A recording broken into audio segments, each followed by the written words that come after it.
everybody, my name is Python and welcome back to another episode here of ARK Survival Ascended. I've been doing a lot of AFKing and waiting around since the last episode for all of these refining forges to smelt up an absolute ton of metal ingots. There's around 230 in each of them. We actually have the ability to get 10 more, but I actually ran out of fuel.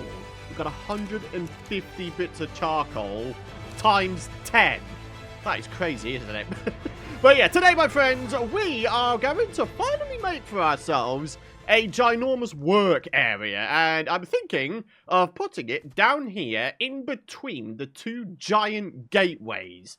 And as you can see on my tracked area on the right-hand side, making a fabricator is going to be the first thing we do because that's going to allow us to be able to make ourselves some super high-end crafting stations. So, 20 cementing paste, 15 crystals, 35 metal ingots, 10 oil, and 50 spark powder is what we need for a fabricator. So here we are with some cementing paste. We can get ourselves 15 crystals as well.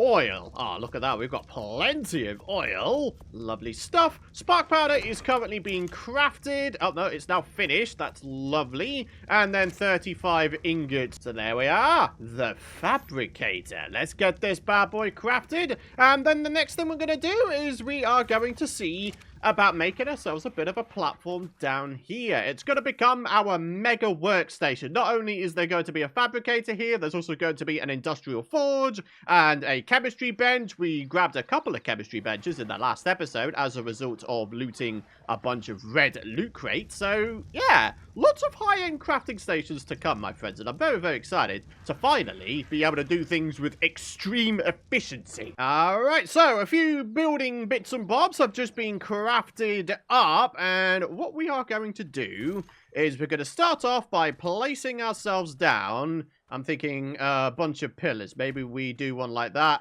and the whole reason we're doing that is so I can then start placing down a bunch of these here ceilings. Only I feel like what would be a pretty cool idea is if we were to have a raised platform for the crafting stations themselves, and then down below we could maybe have ourselves a bunch of storage, maybe some smaller crafting stations perhaps, and then yeah, it's kind of like a two-story multi-functional area, isn't it? So here's the question. How are we going to work with this? Only this is not an entirely straight wall. It goes in two different directions, doesn't it? One of the things I have crafted up is some of these here stone quarter and triangle ceilings. And my hope is that maybe I'll be able to use triangle ceilings to sort of fill in the space here. I mean, so far, so good by the looks of it. However, I'd like to see what it looks like from the outside. So let's just open this thing up. I want to make sure it's not, like, protruding through the wall. And no, it isn't. Okay, fantastic. Don't worry about these pillars. We will be moving them. For now, though, I just wanted to place them down so I was able to place down these ceilings in the first place. So, yeah, here we are. What we're going to do is we're going to put down some pillars like this. And then, of course, we need to have them go all the way down to the floor so they're all properly supported. And then we can pick up the pillars that were along the wall and we can move them around. We could have ourselves another big supporting pillar, rather like that.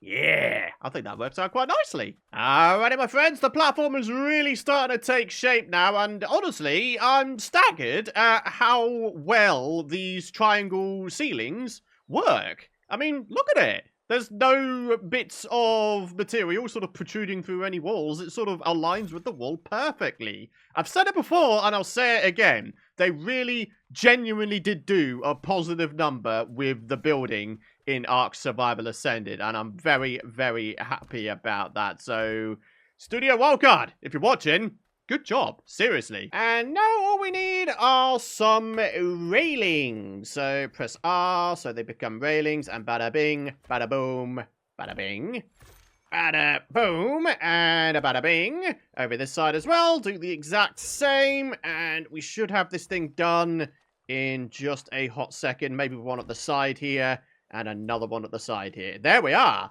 That's it, my friends. We have ourselves our mega work area sorted out.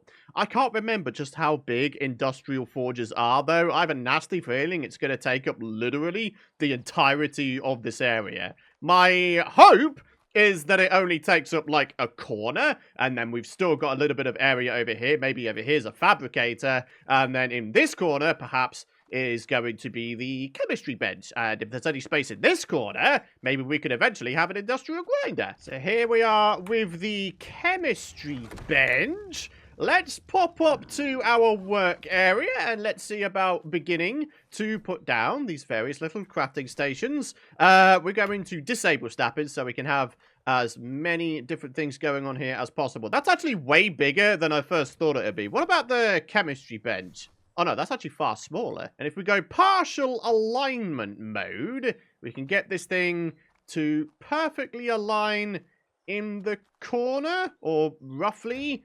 There we are. Yeah, I think that works quite nicely. So we need both fuel and power in order to be able to use this bad boy. But once we do have it powered, we're going to be able to craft things like cementing paste, gunpowder, bug repellent, all that kind of stuff with extreme efficiency. It's going to be so worth it. So here we are with the fabricator, nicely aligned. Very, very good. And within here should be the ability to make the industrial forge. 2,500 metal ingots. That's actually something we do have. 600 cementing paste, 250 crystals, 400 oil, and 400 polymer. There's going to be a good amount of resource grinding be done today, but believe me when I say, it's going to be worth it. To be able to smelt up 20 ingots at a time, as opposed to just one at a time in a refining forge. Oh, that is some mad efficiency, isn't it? Oh wait, hang on a minute. Requires gasoline or power to be activated. Why do I feel like previously we had to have both?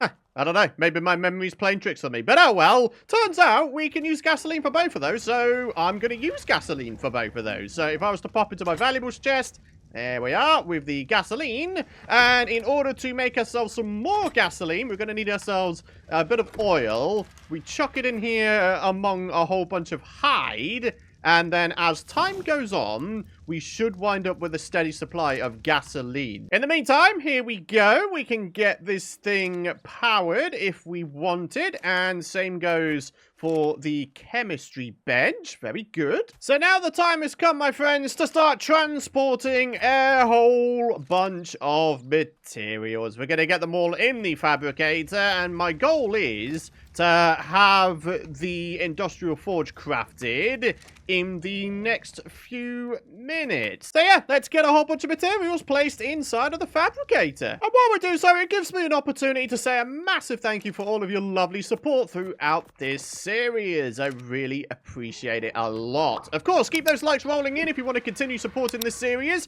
Consider subscribing if you're new around here and you don't want to miss out on my future content. And if you do want to go one further with your support, consider checking out pythongb.com/PC if you're in the market for a brand new gaming PC. Alrighty, so that's all of the metal transferred. Oh my goodness me, there's so much there. As a bit of a suggestion to the devs, on my tracker it says I don't have any metal ingots at all on me.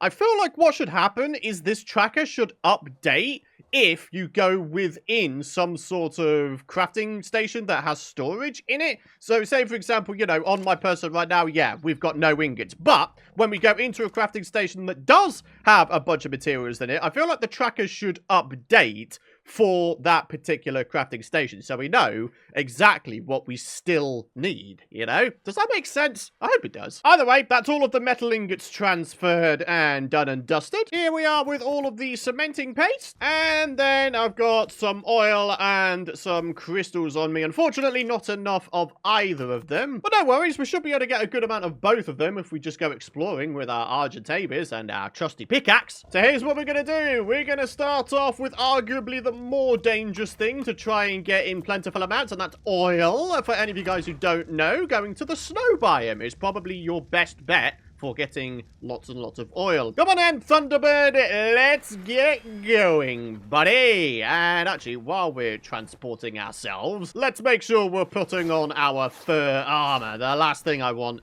is to freeze to death. Blimey O'Reilly. It really is true what I said in a previous episode. I can fly from one end of the map to the other on only 1 bar of stamina with my Argentavis here. I'm absolutely staggered. Also, there's a whole bunch of crystals here. Well, depending on how much the oil winds up weighing on our Argentavis, perhaps we can pick up the crystals while we're here as well. Good lord, the performance around this biome is appalling. Are you noticing all these stutters? Can I just mention the fact that I'm running like pretty much all low settings as well? If any of you more experienced folks playing ARK Survival Ascended have any performance tips, then please do be sure to let me know in the comments area. I would very much appreciate it. Particularly regarding all the random stutters that I keep getting. I mean, you can see on the right-hand side there, I am getting well over 100 FPS. But it's not, like, super smooth. Because, like I say, there's random stutters every few seconds, it seems. So, yeah. I don't know. It just seems a little bit annoying. Right, here we are, though. Getting ourselves a bunch of oil. 400. Is what we need. Hopefully we can grab it all here, nice and easy like. How much does it weigh? Oh, that's actually not too bad, 13.2. Does the Argentavis negate any of that weight? No, it doesn't. But, thankfully, the oil doesn't actually weigh that much anyway, so, yeah. Basically, we should be totally fine. Whoa. Now this, my friends, is a vibe. Look at this. Snowy landscape with this sky, with my Argentavis just casually flying around. This is so cool. Get it? Cool. Oh no, we better hurry this goal along, my friends. Even despite having my fur armor on, we're still freezing. Blimey, well at negative 10 degrees Celsius, no matter what, you're gonna be cold, aren't you? God, blimey. Alrighty, even though I already had some oil back at base, I've still got the full load that I need here. 400. What the hell? Look at this Utiminous. Ah, that's hilarious. It's just sticking his head out the water. Oh dear, level 120 though. That's actually kind of nice, isn't it? Alright, time for some crystals, methinks. We need 250. I'm pretty sure 1 crystal weighs 1 unit on your person. So, that should be okay. And ladies and gentlemen, 250 crystals obtained. Beautiful. Alright, Thunderbird, it's time to get back to base. So then, my friends, that just leaves Polymer, and as much as we have a couple of hundred, maybe even 300 in total so far, we were just in a snow biome. Within snow biomes, you can get those little penguin dudes, right? Tame yourself a breeding pair of those, and you've essentially got yourself an organic polymer farm, right? Ah, that might not be a bad idea. Only, how do you make regular polymer? It requires cementing paste and obsidian. Okay. I mean, we only need 600 cementing paste. We have a surplus of about 260. So we should be able to get ourselves, what, maybe 130 regular polymer if I was to just grab myself a bunch of obsidian. Ah. Okay, for now, I think we'll just go obsidian mining, and then within the next episode or two, I think some sort of organic polymer farm would go quite nicely around here. I'll tell you what else would go quite nicely around here is some bleeding food. Time to go on a tear. Sorry, Parasaur. Oh my goodness me. Blessed be the Rockin' Woody for having a loot beam descend on their very beings. Oh, hey, look at this. Looks like a bit of a wood building kit. Before we set off for our brief obsidian mining trip, while we're back at base here, I figured it'd be a nice idea for us to do the comment of the day. Captain Sparkle6682 says, hey, Python, are you going to build a small castle/fort somewhere, perhaps on Dead Island, or maybe something completely new and do an underwater base in one of those underwater caves surrounding the island? It's funny you mentioned underwater base. I was actually thinking of that very thing since the last episode. It's never been something I've tried to go for. You can get, like, underwater pods and building resources, right? Ah, yes, the vacuum compartment. It is a techgram, so it's going to be a fair while before we have access to them. But yeah, you can place those things underwater, and it's basically like a ready-made underwater shelter, so you can live underwater and still be able to breathe, which is pretty awesome. According to the wiki, they are very, very expensive to make, though, the vacuum compartments. And also, it requires us to have taken down the beta level dragon. That is going to be an interesting one, considering I have never, ever taken down the dragon. I've taken down the brood mother before. I've even taken down the giant monkey Megapithecus boss. And I think one of those two I have managed to do on beta difficulty. But the dragon, I've never even tried to take down yet. So, yeah, we need to be able to walk before we're able to run, I think. I mean, one of my serious goals was always to be able to take down all of the bosses, at least on Gamma difficulty. But with the dragon, we go for the beta difficulty, and then we can get the vacuum compartment, and then we can actually start on that whole underwater living goal. That would be the epitome of badassery, I think. So, yeah, thank you for the comment. I do appreciate that. So then, my friends, let's embark on our obsidian mining trip. It was 2 bits of obsidian per bit of polymer, right? And we only needed, I think, around 100, maybe 120, something like that. So if we go for, I don't know, let's go a bit more overkill. Let's go for 300 bits of obsidian, and then we should be good. So a stack of 100 obsidian amounts to 100 units of weight. On the Argentavis, it is reduced to 50. Okay, very good. And in terms of metal, I'm pretty sure that's halved as well. Yeah, it is. Okay, very good. And there we are. 300 bits of obsidian, and as a little bit of a bonus, 269 bits of metal. Very nice. So, turning on the fabricator, let's make ourselves 120 bits of polymer. I think that's what we need. Oh, okay, you can only craft 100 at a time, apparently. So, yeah, 100, 200, 247, 248, 250.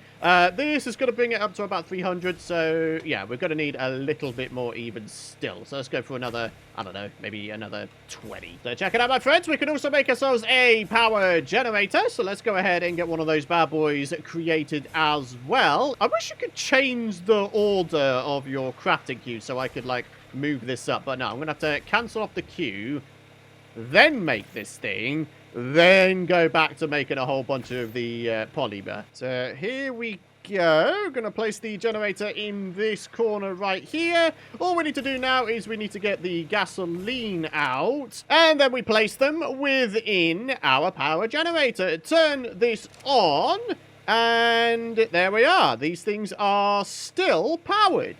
Yeah! Here we go, folks. Just playing the waiting game. Waiting for the polymer to all be crafted, and then we'll have a major goal achieved in our series here. It would be nice, eventually, if we were to make the whole roost of industrial crafting stations. Industrial cooker, industrial grinder, industrial grill for cooking up a whole bunch of meat at once. It would all be lovely to have. I am certain that this platform will not be big enough for all of those, but we should be able to get some of the more essential ones placed down, at the very least, I hope. Alright, we are just on the verge of success here, my friends. 3, 2, and this will be the final one. Cool! Yeah, buddy! The Industrial Forge, finally. Ladies and gentlemen, we have it. Right, Thunderbird, you're going to have to move for just a minute here. I am going to see if we can get this thing placed down in this corner here. Oh, wow. That's actually not that bad. That worked out pretty all right. Wow. I mean, don't get me wrong. It is absolutely freaking ginormous, but we can still easily maneuver our way around here. We can still get to the chemistry bench. We can still get to the fabricator. We could probably even have a little bit of room here for, I don't know, like a basic smithy. Maybe even a couple chests or something. But yeah, here we are. We have it, my friends. We freaking have it. The Industrial Forge is in our possession. Let's go and grab all of the metal from Thunderbird here. We're going to jot these bad boys in here. And what we're going to notice is 20 ingots being crafted at a time. Oh, yeah, right. I need to turn it on. Yeah, that'll be a handy-dandy thing to do, right? Dude, I'm so excited, though. I'm going to be able to get metal so much faster now. I'm so happy.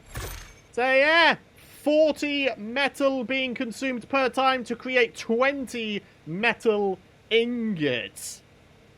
Just absolutely fantastic. Check it out. We can start making ourselves lampposts and stuff like that now as well. We can still make an industrial grill as well. And that's only because I went out and got more crystals than I thought I needed. Haha! Fantastic. All right, let's get this thing made. How big is it going to be? Oh, that's all right. This will fill up the space absolutely perfectly. Boom. Turn it on. Now we go grab ourselves a bunch of meatsy doodles. Sorry, Mr. Bronto, but you, my good sir, are going to be an amazing source of meat. Come on, then. How much have we got here? 142 with a few bits of prime in the mix. All right. So, in goes all of the meat, including the prime. My goodness me, look at how fast it's all being processed. It's just brilliant, though, isn't it? Look at it! Meat galore, my friends. So in terms of the other industrial crafting stations, this is all we have. The industrial grinder, which is going to be by far and away the most expensive thing, and then the industrial cooker as well, basically acting as a very much souped-up cooking pot. Very excited to get both of those crafted and placed down. It's going to take a fair while to get them done and dusted. I mean, for goodness sake, in total, we need 5,000 metal ingots, 2,000 crystals for the industrial grinder as well. Gah! It's going to take bleeding ages, but I'll tell you what, it's going to be worth it in the finish. It really is. For now, though, we have a fully decked out work area. Long overdue. So then, my friends, I think on that note, it's time to wrap up the episode. Thank you so much for watching. If you have enjoyed today's episode and you're excited to see more, do be sure to drop a like. I'd very much appreciate it. Hit the subscribe button if you don't want to miss out on my future ARK content. But for now, thanks for watching. Have a great rest of your day. And I shall see you folks in the next episode. Bye-bye.